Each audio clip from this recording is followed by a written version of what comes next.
Good evening, welcome to NUFC Matters with me, Steve Wraith. Great to be joined by Warren Barton. How are you, Warren? I'm very good, and it's good morning for me because I'm in, as you can see, I'm in sunny California. So yeah, it's all good, but nice to speak to you. We did have a bet, Steve, didn't we, last time? Yeah. We did have a bet. I'll let you tell the people.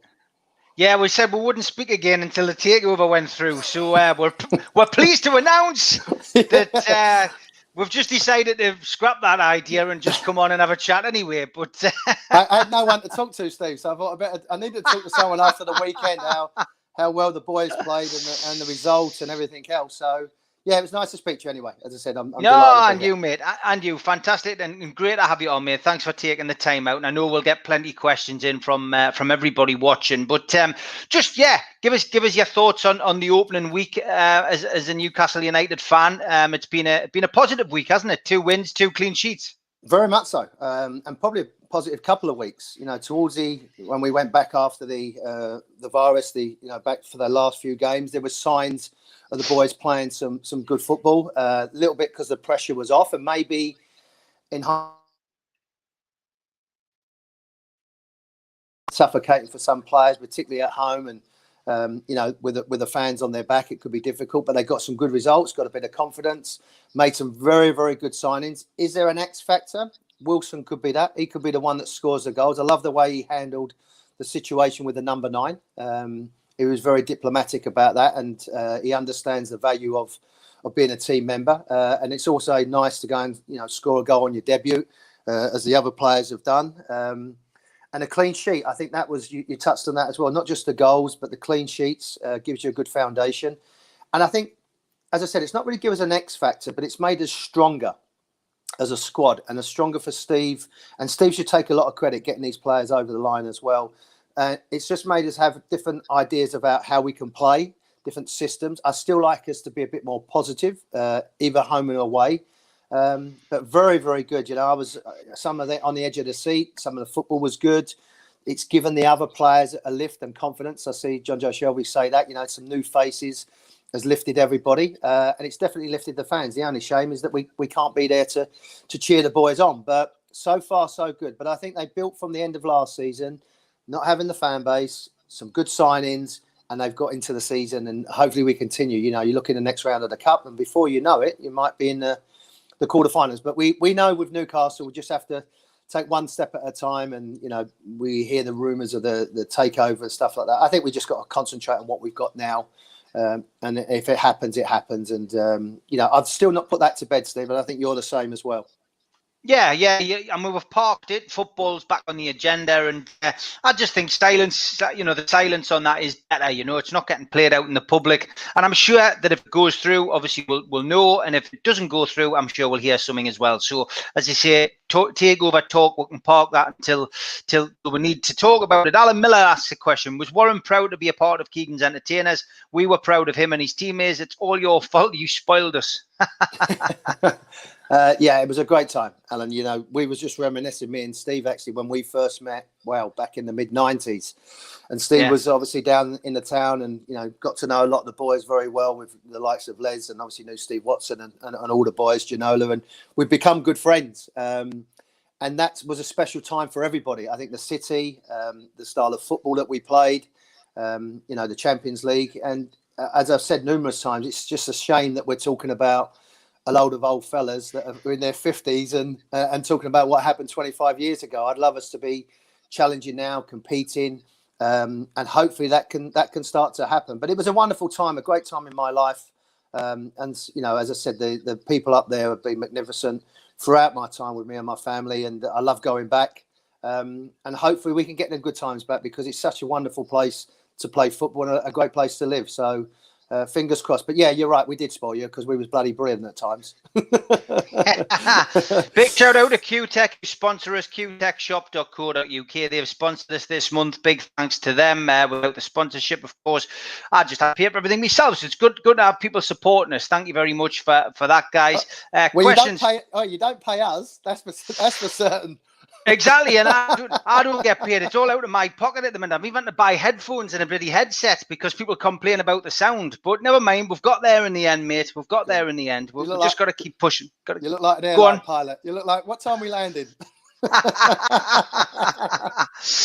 Evening, Warren. Lots of talk of a new right back. Who would be your recommendation to Steve Bruce?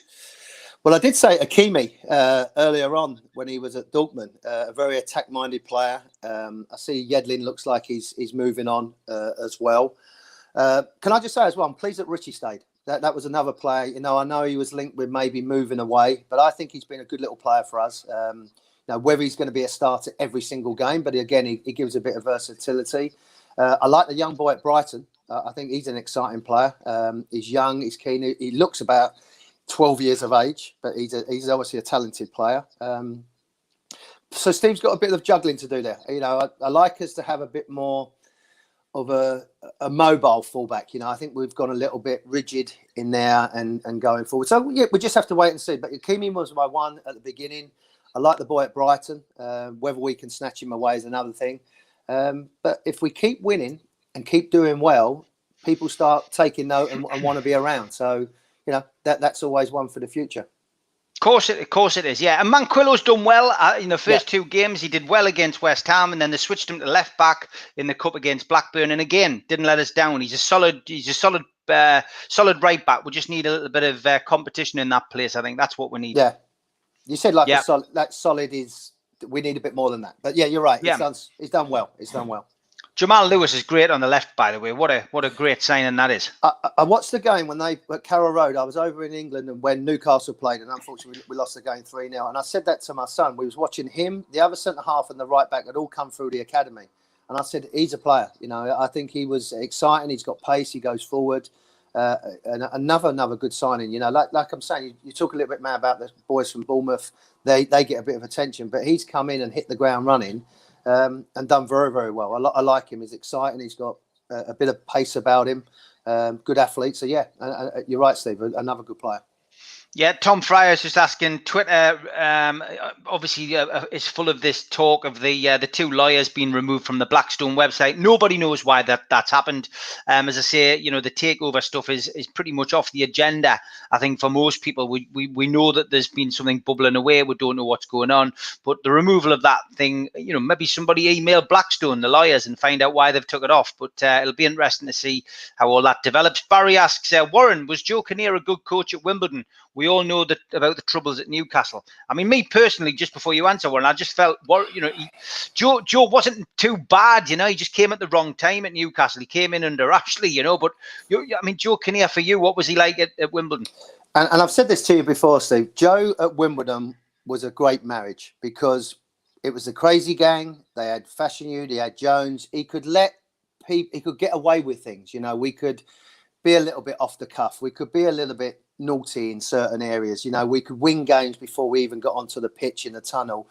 But when you go to a club like Newcastle, it has certain standards. And I was a bit surprised that he didn't phone me and just ask me, you know, but that's Joe because he thinks he knows everything. So he says his things. But as a coach and man management, he was good. But when you get away from a group of players where you need to tactically be aware, where you need to change things around, Wimbledon, we played a certain way from 88 when they won the cup final to when Joe was there in the 90s. It was a similar sort of way. We would play direct, aggressive, ugly sometimes, but we played to win. You know, we'd finish 7th, 8th, 9th in the Premier League against teams that was, you know, far better than us technically, but we would win it with heart and commitment and some good players here and there. And it suited Joe. It suited Joe's personality. It suited his way of coaching. We helped him because me, Robbie Earle, Vinny, Dean Holsworth, we would just play. We would say, look, this is what we need. He had a great number 2 with Terry Barton as well that would do the coaching. But Joe went into an environment, and I think he thought he could do the same things. But players are different. You know, I'm totally different to what a player is now and so on and so on. And you have to try and adjust. And that's where great credit to, say, like a Sir Bobby Robson or Sir Alex Ferguson. They've evolved. They've managed players in the 90s, but they've also can manage players in the modern day game, obviously. So for Joe, he was great with me. Funny man. You know, our cool down on a Wednesday was going in a gym and then going in a pub for 5 hours. So that was our cool down when we was at Wimbledon in the early 90s. You can't do that now. You can't do that in that time. But his heart's was on his sleeve in the right place. but it was just, as I said, I think he thought he could treat Wimbledon and Newcastle and the same, and you can't do that. Not with the fans, not with the expectations. I found that out the first day of training when I turned up at Maiden Castle. We had 2,000 people against Bolton at Wimbledon at Selhurst Park the season before. I had 6,000 people, 5,000 people at Maiden Castle just to watch us train.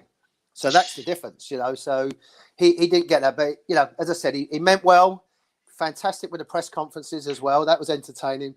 But I think he should have asked a few people what was going on and how to do it. But you know, you learn the hard way. Of course you do. Of course you do. Dodger's asking what's happened to your hair.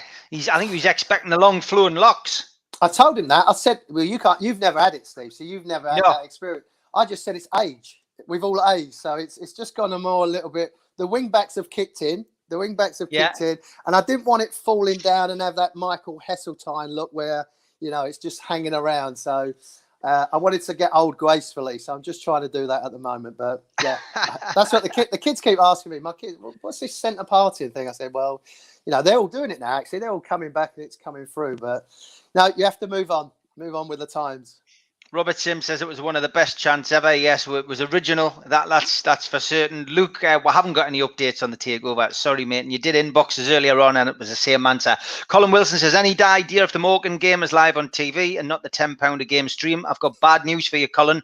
Unfortunately, it's £10 a game we've got to spend. It hasn't been selected as one of the televised games, but it is on next week. So it's coming quick and fast. And the quarterfinals will be here before we know it if Newcastle can continue in the same vein. The draw's made tonight after the game tonight, so we'll find out who we might play if we can beat Morecambe. So look forward to that. David Crone says, good to see Wazza looking good, mate. He was a top player for us.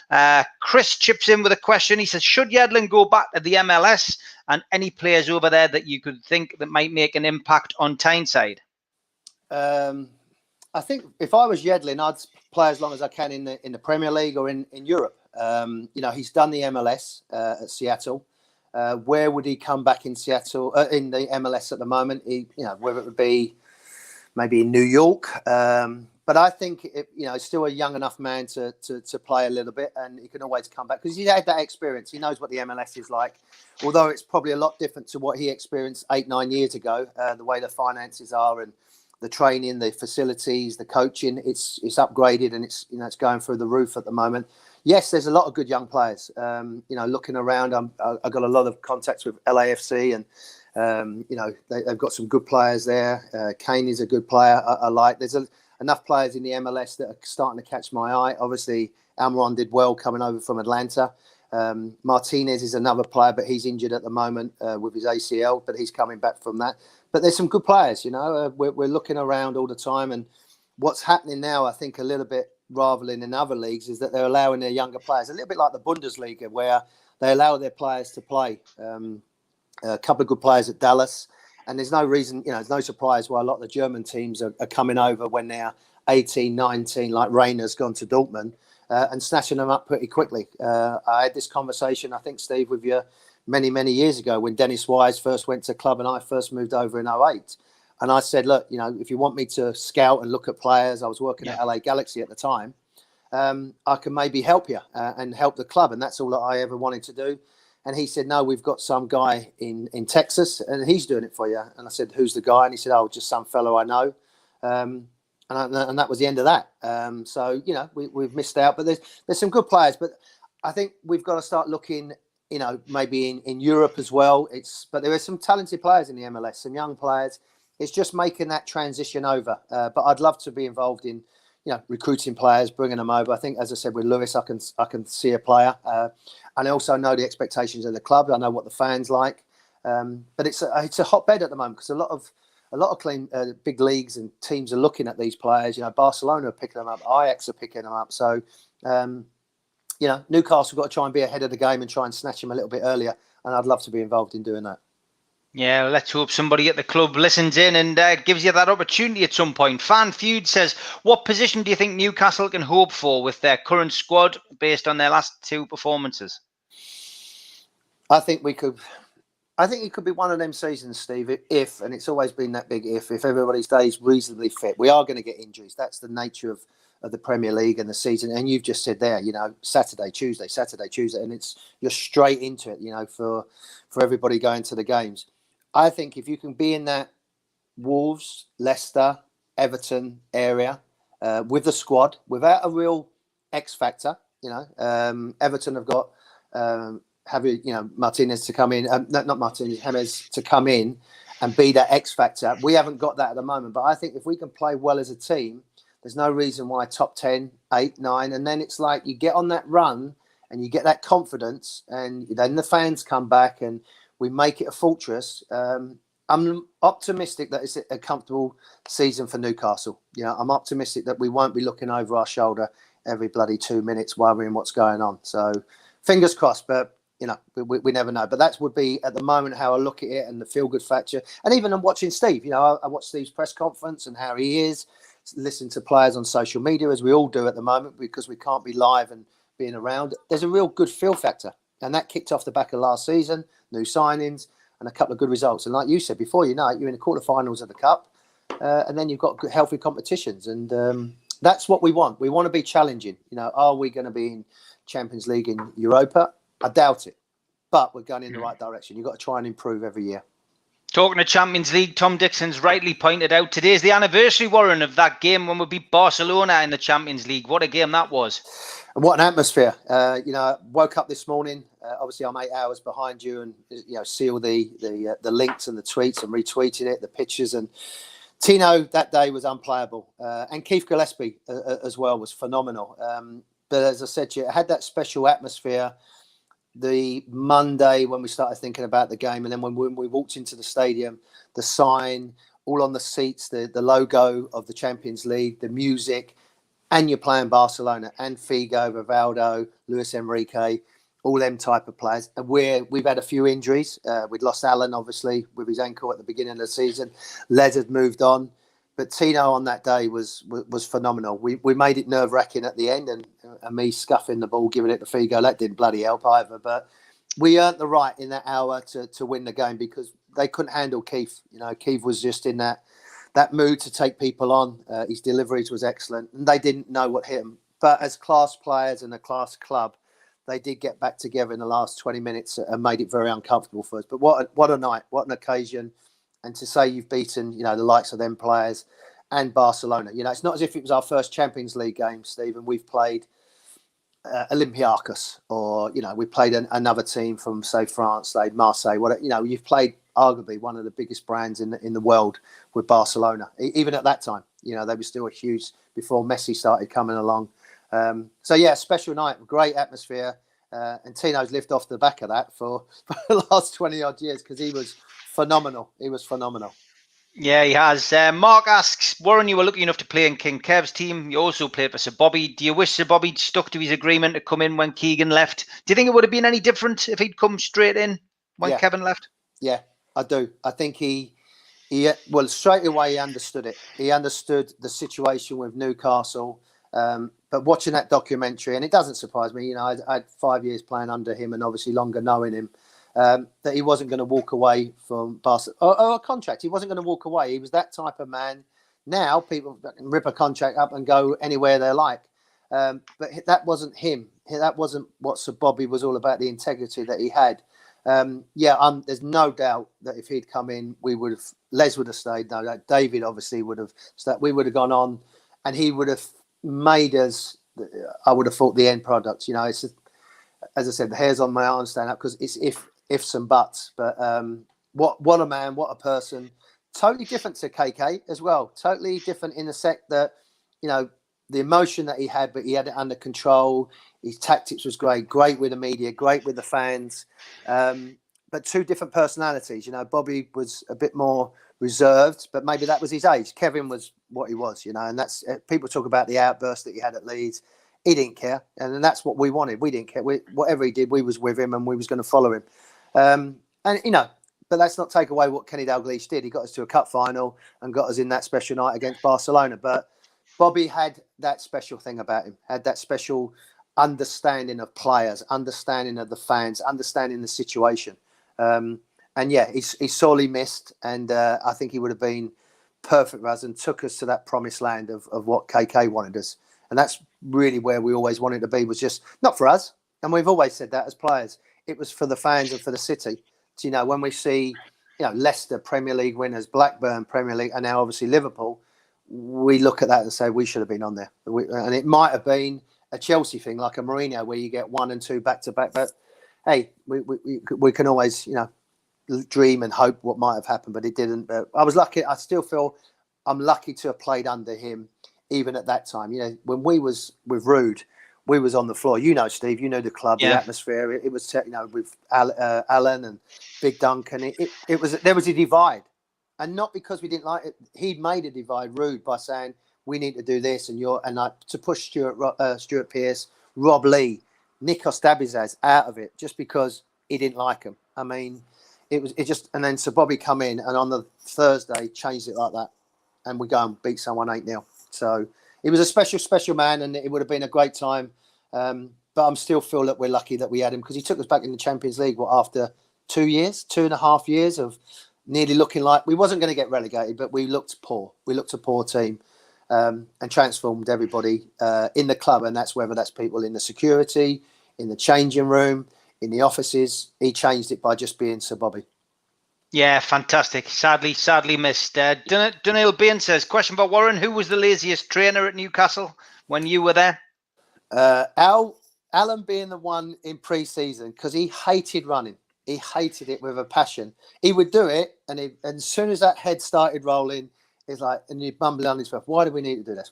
But he would do it, and he'd be coming around. And I was a good athlete, and Bez and people like that was good athletes as well. But Alan was long distance. He hated it. But then you pulled the ball out, and then he was a different animal going through.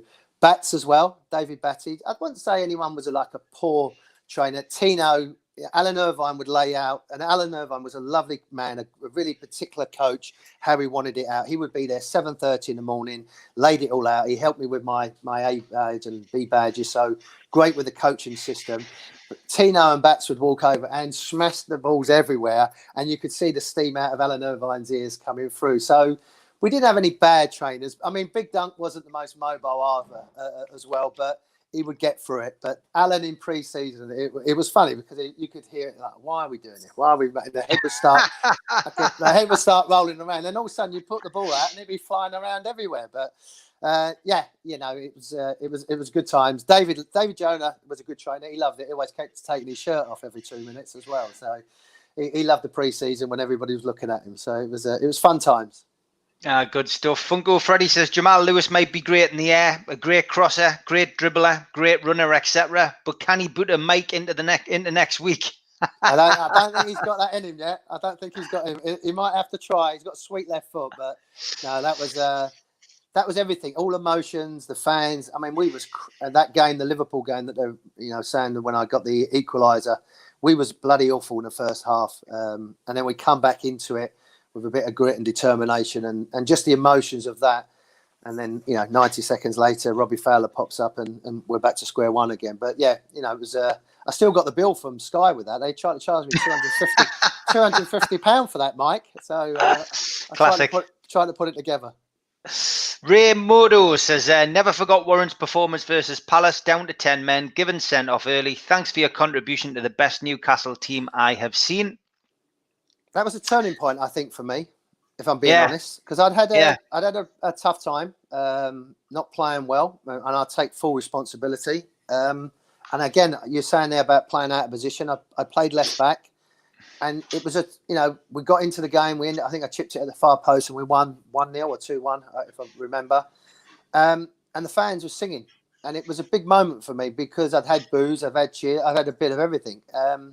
And it was a special, and it was like a bit of satisfaction because it would have been easy in that time. And you know me well, Steve. I was going through a time, and rightly so, because I wasn't playing well.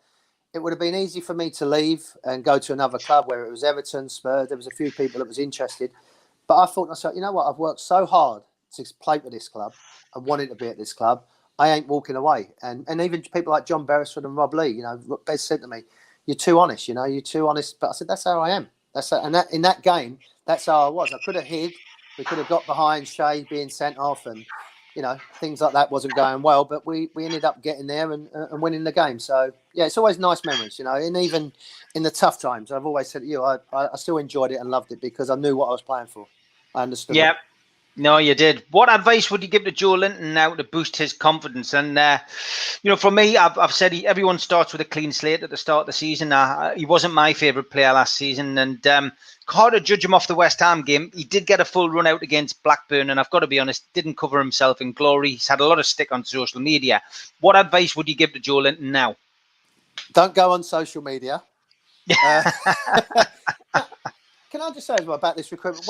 Joe Linton, I've watched him a lot at Hoffenheim because in Fox here, we have the Bundesliga and we had it for the last 5 years. So we did a lot of Hoffenheim games.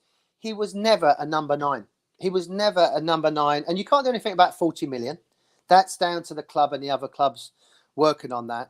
But he's always been a player that would play behind the striker or maybe on that, left-hand side or right-hand side. He's never been a predominant forward. And then when you play him one out of position, but then you play a system that you play deep and play counter-attack, he's never going to get up there. So he got caught, and then the lack of confidence. And going back to what I said earlier, Steve, as well, with the fans not being there towards the end of the season, it helped some of our players because we used to thrive on that. Me, Alan, Rob, Gary, Shay, Nikos, we would thrive 52,000 people. We wanted that. We didn't want to play in an empty stadium. But some of these players, it's actually helped to get confidence, to get playing. And with Joe Linton, he's got to say to Steve, that's not my position. I don't play there. I play here. I'd rather, certain players have said, I'd rather not play it, but I want to play in my position because I'm not doing any good. I'm not a number 9. I'm not going to score you the goals. I can do other things. And he's just at that time there that he's going to be a squad player. And we can't do anything about the money. What I do like about what Steve's done in a way, he said, I'm not going to keep riding you because it's not working. Because the fans, because of your confidence, I can see it. I'm going to have to go and get a proper striker, one that's going to stretch teams, the one's going to pull problem. I know Wilson plays a little bit out left and, Big Andy play down the middle, but he can do different things. He can play in different areas. But for Joe Linton, he's got to either, roll his sleeves up. But I would have that conversation with the coach and say, look, I want to play. I play anywhere for you, but I'm not doing you any justice. I'm not doing the club justice. And I want to try and work out what's best for the club and for me because I know I can play. I know I can do things because he did play well in Germany. And I know it's a different league and I understand that. But he had a coach around him, a Nagelsmann, that understood where he could cause people problems. And that, Steve. I don't think we've seen by far the best of him.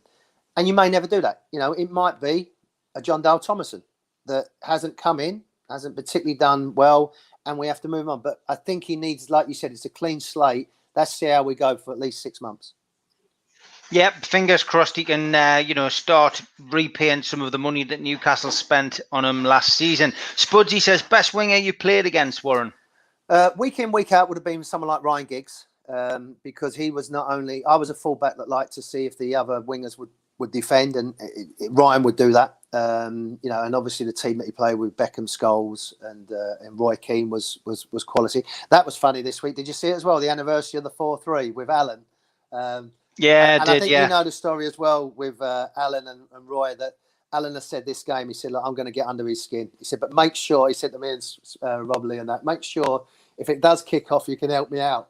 But listen, Alan can handle himself. I'd fancy him against Roy, to be honest with you. So I think he could handle himself. Yeah, me too. But when it kicked off, me and Rob looked at each other. But actually, Rob was on the bench, had come off. I said, I ain't running over there to help you. You're on your own. But he handled it well. But Ryan would be the best week in, week out. Zidane, when we played against him, was obviously a top class player. But I think Ryan, week in, week out. Robert Perez was a wonderful player as well because he didn't really play against you and he would come inside and Ashley Cole would make the runs outside. And then a young Harry Kewell when he kicked off at Leeds in that team. And it's great to see Leeds back in the Premier League. I mean, the way they played the weekend. Yeah, it is. We've had great times down at Ellen Road as the fans, and it's another proper football stadium, Ellen Road. So it's great for them to be back. But they're the ones I look at, that have been a challenge to play against and enjoy playing against them. And Henry, and I told you the story with Thierry Henry when he was at Monaco. Yeah. And then he drifted for Arsenal. He'd always drift on the left-hand side. And whenever I'd play against him, I'd say, listen, Terry, would you mind going on the right? Because my wife and kids are watching. So it's a no, because for some reason he just called me Mr. Newcastle when we played against him at Monaco. And he said, no problem. So it'd go over to Bez or Pastoni and terrorise them for 90 minutes. So it was quite pleased. But he was not a winger, but a player that would drift on that left-hand side, and he was phenomenal. Favorite match that you played in for us? We've had this conversation. But I loved it all. I mean, obviously the Barcelona one sticks out because just the occasion. The 2 FA Cup semi-finals at Old Trafford was special. We thought, the Stratford end was going to collapse with all the fans jumping up and down and the noise. It's never had anything like that in its life at Old Trafford. And I include it when they win things because the noise and the fans that we was making was they was going ballistic. It was phenomenal. So the 2 semi-finals, the first game as well, the Coventry at home when we all made our debuts was special. And although I didn't play too much of it, the 5-0 against United was, a nice result as well. And that was another one that would come up a little while ago because when we went to Roker Park when we won 2-1 and there weren't any fans allowed to go in there. Yeah, the fans were banned from the ground. Yeah, that's right. We did a march backwards and forwards to the stadiums to try and protest against it. Yeah, that's right. But Geordies being Geordies, when we scored, you could see little pockets in the stadium jumping up and down. But then about 30 seconds later, you see a big punch-up breaking out. So, and the games at the stadium are like, I mean, the atmosphere there, I must say, we put them up in the gods. But, when we went down there, we took the whole back end of, and we've had some good games there. The atmosphere was good. And, obviously winning games there is always nice beating that lot. So, yeah, they're the ones that really stick out. But Steve, you know me, I've loved all 220 games. So, whether it's 5 minutes at the end or you play the full 90 minutes, it's always a special time. Whatever happened to that team, Sunderland, Warren? Do you know? Last time they was on Netflix. The last time I saw them, so that's the only time I ever see them do anything. It's on Netflix. Yeah, exactly. It's the best. Maybe they found their niche now. It's TV stars in a nasty way. And I probably might get. I would love to see him back playing against that because the derbies are special. When I've always been like that. I don't, look, although you can laugh, it was funny for a season. Now that they're down there, you just think, you do like to see the derbies, don't you? As long as Newcastle finish above them, finish above them and beat them, which we normally did. But even with, being in the region, even like the Smoggies being in there as well, it was just special for the North East, and it give you. It was a special game. Like when Rude used to say, it's a regional game. It's not. It's a special game. And like you've just said there, they could have a poor season like they did, and they end up beating us. It makes their season, or vice versa. Yeah. And I love them games because we just really didn't like each other, and not like I want to have a punch up with Mickey Gray, but he's the same as me or Kevin Ball. Just don't particularly like Sunderland. They don't like me, and I really don't like them, and that's how it was. And listen, I'm from London, so I didn't really, but I was brought up in that 8 years that you just don't like them, and they don't like us. So that's got it. Got it. I got it, and and as I said, we understood that. But like I said, I used to love playing against them. Even the atmosphere and walking in there, it just gets you going. It gets everything going inside you, and looking forward to the game. So as I said, it would be great for the North East financially and everything else if they was back, but. It is funny watching them on Netflix crying and that, so it's hilarious. It'll not happen, I don't think, not for a while anyway. And if they get this, not unless they get a takeover, another one. God.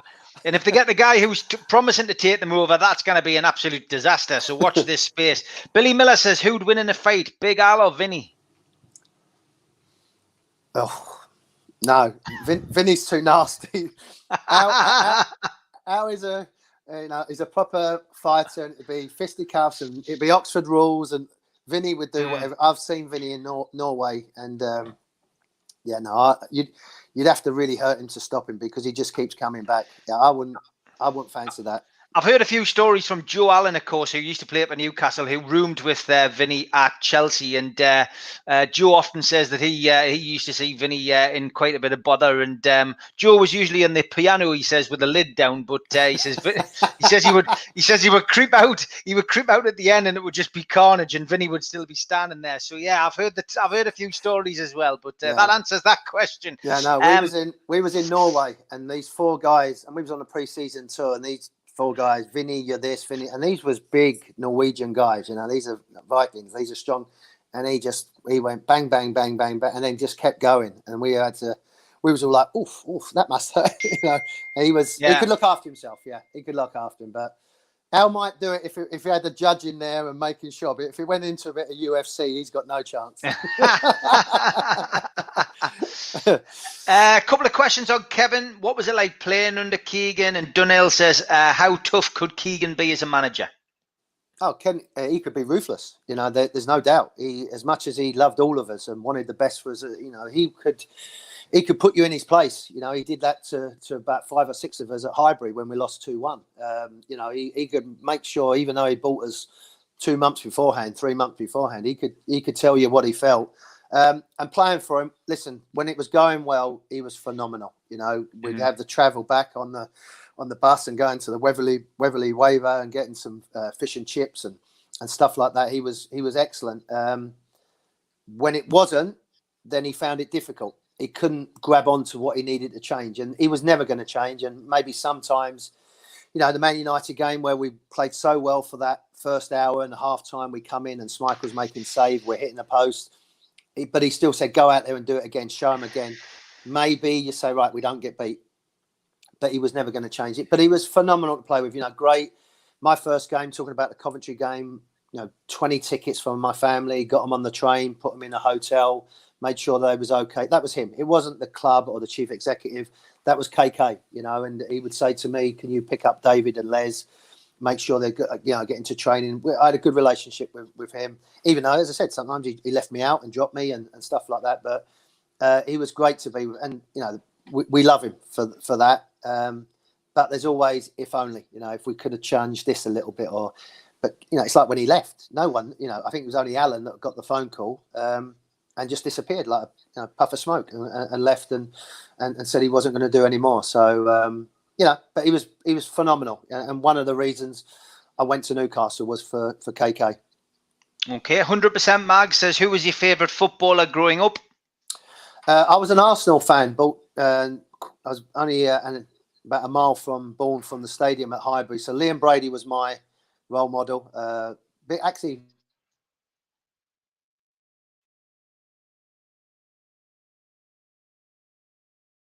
I remember Super Mac coming forward, so he would be one as well. But Brian Robson was my Captain Marvel when he was playing for England, going through. So, you know, to play when I was with England and Brian be the assistant coach, and obviously play against Borough and doing my A licence with Brian Robson. We spent many nights in Lilleshall reminiscing. So Brian for me was the player, but Liam Brady, him and Super Mac. I remember Super Mac for the Arsenal when he was there.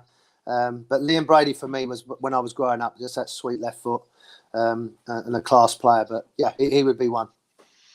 Mike Stewart says, would you have done anything different during the Keegan era if you had been manager? I mean, that's a tough question and we had me, Peter, Les had conversations about, you know, do we need to tighten up at the back? I mean, we brought Mark Lawrence in to help us defensively. He didn't know what to do. He got you know, Arthur Cobb to come in and help him out to do the back line. Now I'm a little bit older and I've done all my badges, pro license. So you look at the game slightly different. I wouldn't have lost. I would have made sure we didn't lose the Man United game. But yeah, it's hard because you're in that emotion. You're in that time and games was coming thick and fast. And we was always the entertainer. So we was playing on the Sunday and the Monday, and Man United was playing, you know, Southampton on a Saturday and getting the 3 points, or playing at home against Everton and getting the 3 points, or Man City, whoever it was at the time. They wasn't really box office TV at that time, and we was. But no, I mean, that's the DNA of our team and how Kevin was. I would have maybe, as I said, done it a little bit different. If I was a coach now, my team talk at halftime might have said, look, we ain't going to lose this game. You've showed them how good they are, but make sure we switch on. Because it was, at the time, if everybody remembers, it was Schmeichel saving, Cantona getting the 1-0. Schmeichel saving, Cantona getting it 2-1. So I would have just made sure with that. But, you know, it's easy to say 25 years later. Yeah. Barry's asking what your most memorable game for Newcastle was. I think the debut, that will always stick in my mind. The semi-finals was great. And, you know, as a boy, thinking of playing an FA Cup final at the old Wembley, to walk out behind the goal, to come through. I know the FA Cup maybe has lost a little bit of its shine in recent years, but for me, it's still special. But that was a special to walk out and, obviously we played against a top team. We didn't do ourselves justice the way we played. They was phenomenal. We was poor. But the FA Cup final is something, and playing for England, as representing your country, is something as well. But for Newcastle, like I said to you before, I think it would have been the Barcelona games, the semi-finals, the 5-0. You reminded me of one there, Steve. We beat Nottingham Forest 5-0 at the end of the season, which qualified us for the Champions League. And then we found out that both Middlesbrough and Sunderland got relegated. So that was a pretty good time as well. So that sticks in my mind as well, because that 5-0, I'd had a decent game, actually. We'd had good results, and Les was on fire, and it was a nice finish to the end of the season. Keith's asking about your international career. I mean, did you play for England 3 times? Yeah. Was your debut was that Lansdowne Road game, wasn't it? Lansdowne Road, yeah. So maybe that was a sign of what my international career was gonna be.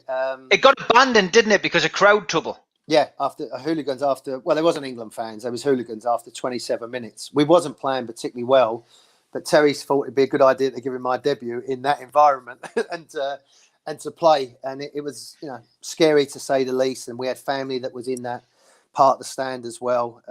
But it all kicked off with the anthems, and at that time it was very volatile.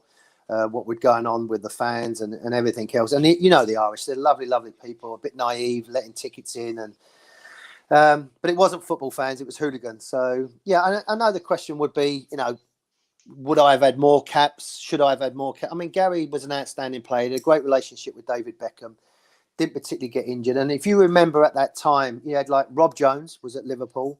Obviously, Gary was coming through. Paul Parker had just finished at United as well. Lee Dixon was doing very well with the Arsenal back four. Earl Barrett was coming through. Hedgehill, Glenn Johnson. There was a lot, probably in the time of the Premier League then, there was probably about 8 or 9 English right backs. I mean, John Beresford as well never got a cap. That was, yeah. So, and he was a very good player, left back, because Graham Lassalle, Stuart Pearce. For me, I felt like, particularly under Bobby, I was playing well. Glenn was, called me into the squad a couple of times, but was never really. But then you had that change, as I said, people like Glenn Johnson was coming through. But listen, I'm still proud. So, someone told me at 13, at 16, you're not going to be big enough. You're not going to make it as a professional footballer. To sit back and say, look, I only got 3 or 6 caps for England. Are you disappointed? I would snap your hand off if someone had told me that. But I felt like, particularly under Bobby, I was playing some good stuff consistently well. But yeah, as I said, Gary Neville and Beckham was in the groove, and they was doing very, very well as well. Did you play Brazil?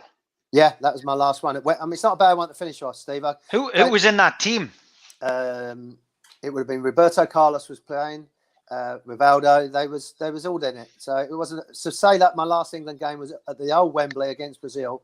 I'll take that as well. So I've had a bit of. Were you one for swapping shirts? Did you swap shirts with anybody that day?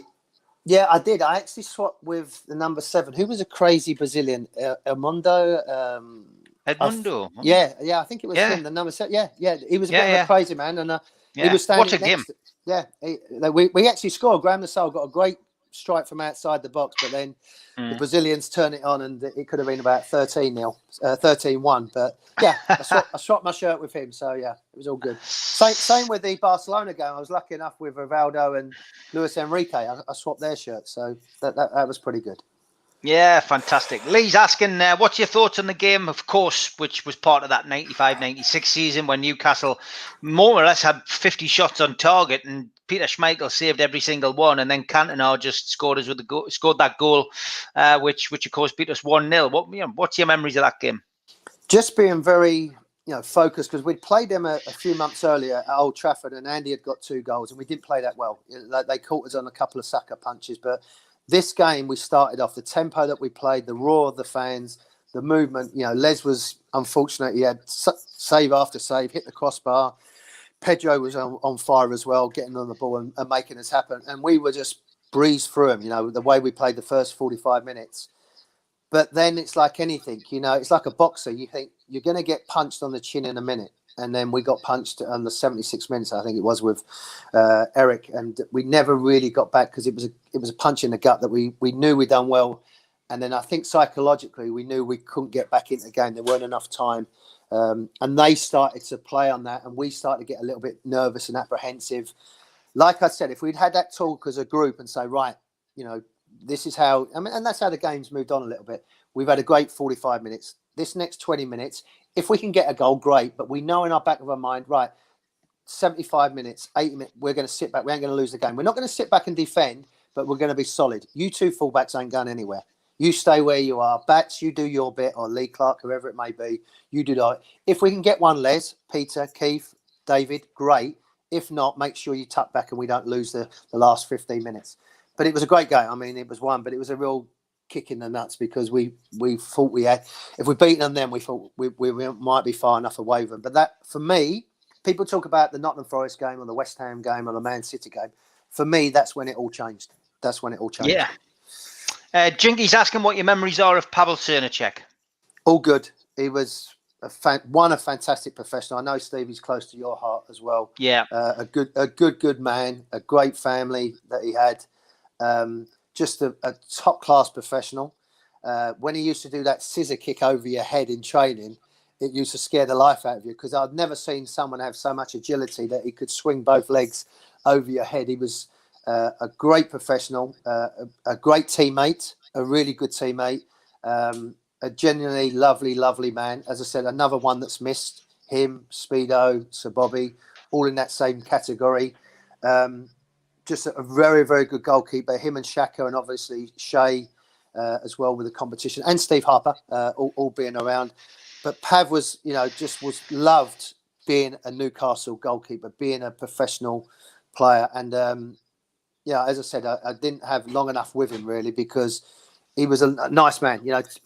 Was with the best of buddies, but I know I could rely on him, and he knew he could rely on me. So, but yeah, just a really a top class professional. Someone that took your breath away, the way he would stretch, how he would train, how he would prepare, but also he knew how to mix in with the boys and be a good teammate. And as I said, sorely missed. Yep, sorely missed. 100% Pavel Srnicek. John Justice Allen from QTech says, Warren, do you think you can coach fight competitiveness into a player? Joe Linton looks too comfortable making mistakes. He doesn't look hurt coming off the pitch when he's failed to perform. I had this conversation with people. When we lost the pre-season game against Middlesbrough 5-0. Yeah. I thought it was. And I'm not there. I'm not in the changing room, so I can't say what's going on. But I felt that was too easy just to sweep under the carpet. I think you have to make a stand, and that's not running them. That's not. But it's like emphasising what's gone wrong and emphasising that that's not good enough. And Joe Linton is the same, is that it's not good enough that you lose the ball 3 times out of 5. It's not good enough that you miss the target 4 times out of 5. That's not acceptable for a player at Newcastle United. Now, you have to understand it. And that's not trying to beat someone up or bully them, or it's just letting them know what's acceptable. Now, yes, we could all go and run him until he's sick and do press-ups. That ain't going to work, I don't think, in the modern game player. The money that he's on, etc., etc.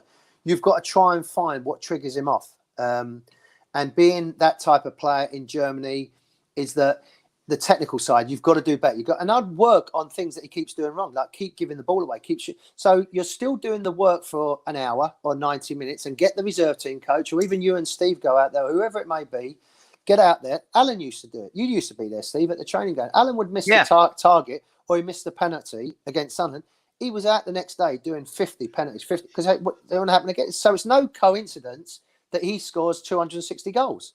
It's no coincidence that Joe Linton misses the target 3 times out of 5 because he may be not doing what he needs to do. So I think particularly with that type of player, you have to try and say to him, look, I want you to improve. I want you to get better. I realise what you have to do, and do it that way.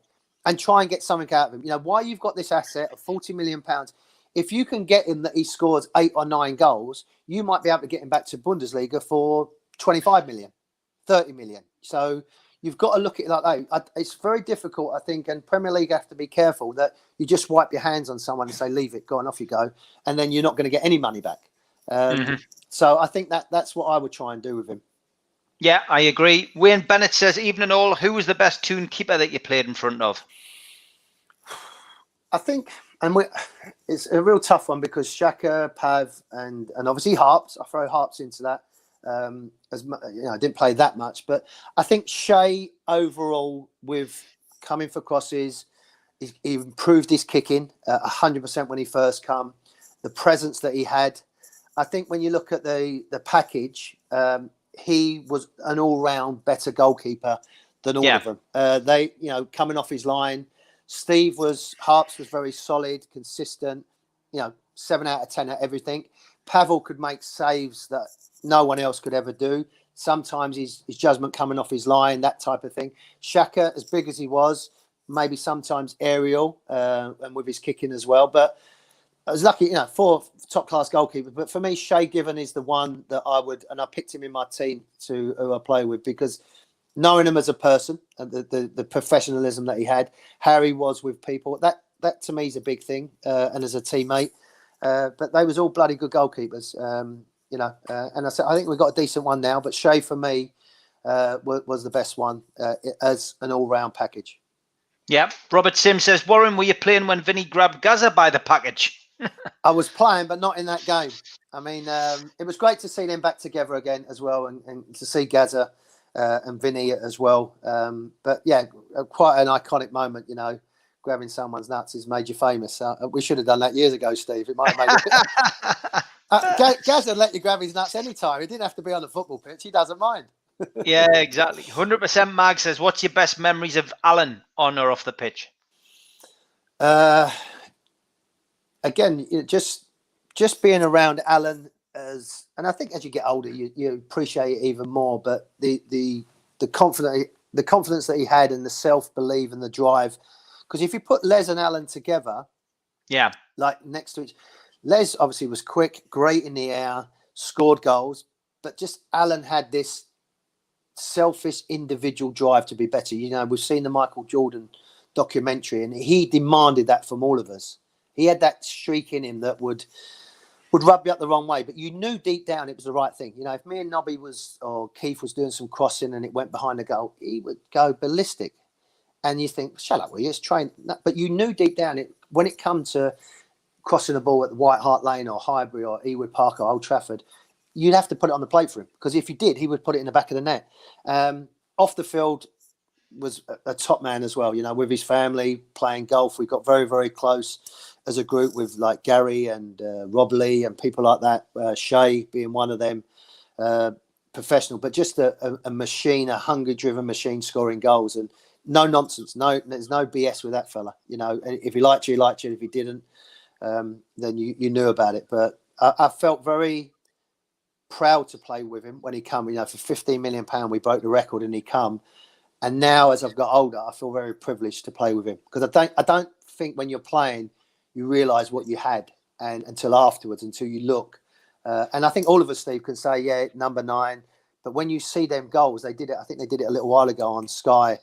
It wasn't just like with Robbie Fowler or with Ian Rush. There was a lot of tap-ins. They was sniffers. They was goal scorers. Allen's was everything. Shots from 50 yards, volleys, bending it in, the set pieces, headers, brave, tap-ins. Everything you wanted from a striker, he was that. And he had that streak about him that I like. He was ruthless. He didn't take any lies or any deceit. He was a proper man. And that's maybe what takes him above the rest, because there's been some great strikers. Phenomenal strikers, but that's what makes him Alan Shearer, I think. That's what makes him the best. Yeah. Martin says, who was the most hot-headed player at Newcastle when you were there? Tino had a bit about him, but he was like a volcano, Tino. You would say things, and then all of a sudden he would smile, and then the left sock would start falling down. Then the tassel from his short would come out. Then his shirt would be out, and then he would explode. Lee Clark would have a bit, but Nash would again be one of them players that would say something. And David being David, he had that French bit about him. But when John Beresford just called him Big Nose, that would just shut him up. It was honestly, Steve, it was one of the funniest things. I think we played Aston Villa at home. And David was going, give me the ball, blah, blah. And Bez was saying, you've got to come back and help me. You've got to cut the line off, blah, blah, blah. And David said something about Bez. And Bez just went, shut up, big nose. And it just killed. We all started laughing because David was like, you can't call me big nose. Look at my hair. Look at me. I'm not. And it was just a funny, and it just broke the ice with both of them because we was like, he just called him big nose. It's just, and then we all was laughing and going, in the game. Lucky enough, we won the game, but it just broke the ice. But David, as I said, him and Alan had a good little set too, which was nice. And I was brought up in a culture to let players have their say. And yeah, and I think once it got to fisticuffs, I think then you would jump in and stop it. And me and Speedo, we shared a room together for 4 years. But come training, we would be shouting and screaming. And Lauren would burst say, "You don't like each other? Why do you not? You don't get on?" I said, "No, it's just how we are." But afterwards, do you want me to pick your kids up, or should we go and have dinner together? We'd be fine. But definitely, Tino was that person that would go. Mick Hartford, if you're asking across the ball who the one, Mick Hartford is the one that as soon as he was like a shark. As soon as his eyes started rolling, you got to get out of there because it was like a Western. Anything could happen. Yeah, Wayne Bennett says, Warren, not to give you a big head, but you always get into my best Toon 11 team, gentleman, pro, and a proper right back. That's because we got a direct debit and I'll pay you $10. So, thank you, my friend. I appreciate that. Connor says, does it change your mindset as a defender when you have a goalkeeper you can trust? Oh, yes. Yeah, there's no doubt. Yeah, you have that confidence. Lucky enough with England, David Seaman and Tim Flowers, outstanding goalkeepers. Their communication was a big part because as a defender, you can't keep turning around, seeing where they would help you. But yeah, it just gives you that confidence that if you feel a goal, it's like with Alan on the opposite. If you're going into a game and he's going to give you a goal, if you give him two chances, the chances are one of them is going to end up in the back of the net. That gives you confidence, and I think we had that particularly when we had the time with Les and Alan. You knew either one of them would give you a chance of winning you a game, and that's what. And then it's like he has an infectious, throughout the team, and then everybody's confidence, and then you don't second guess each other. And it's the same with a ball goes over my head. If I know I'm confident with my goalkeeper, he gives me a shout. I'm there. If it bounces, he doesn't say anything. I'm not sure. We collide, and then it goes in the back of the net. Then you've got anarchy breaking out because no one's in control of the situation. But it definitely helps you out.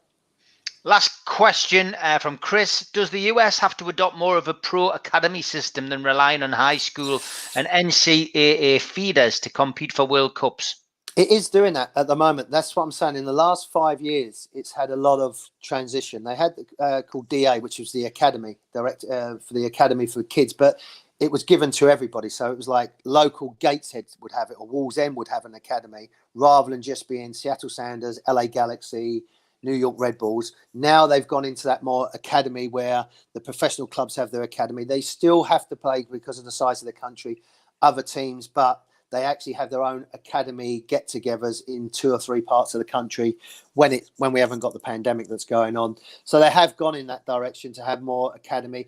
And it is changing where before, a little bit of knowledge about the academy system and the American system, you was playing soccer really to go into a college and then get an education. Now people want to play soccer, football to go and be a professional at LAFC, to be a professional at Galaxy, where for us in the UK, you go to an academy to be a professional. You don't go there to get a scholarship into Durham University or to get into Oxford or Cambridge. You're doing it solely because you want to be a player.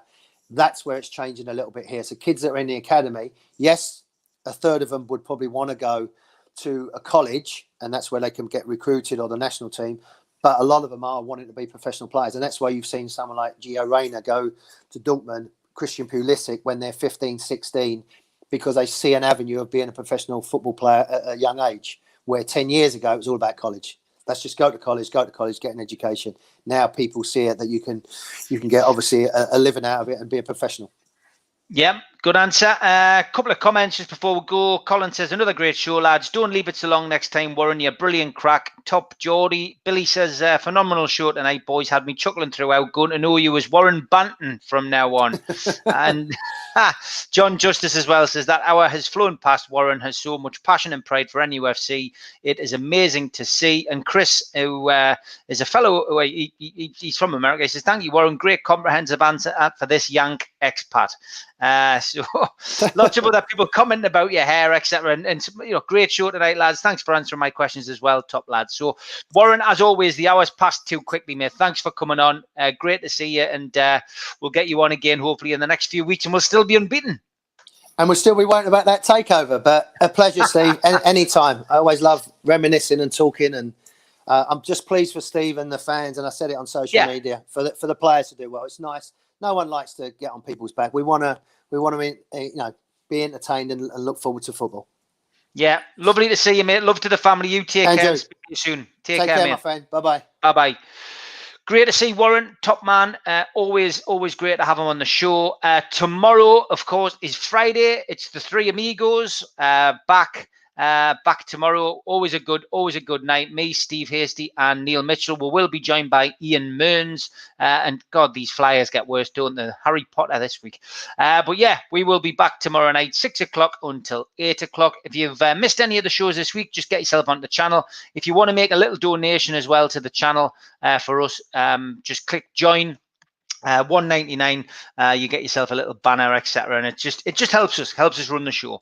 5-minute break, and then I'm back on again. I'm doing a quick chat with Neil Jackson about my new book about the Sayers family, Operation Sayers, which is coming out next week. So if you want to join us for something a little bit different, I'll be back on in 5 minutes. Take care. Bye bye.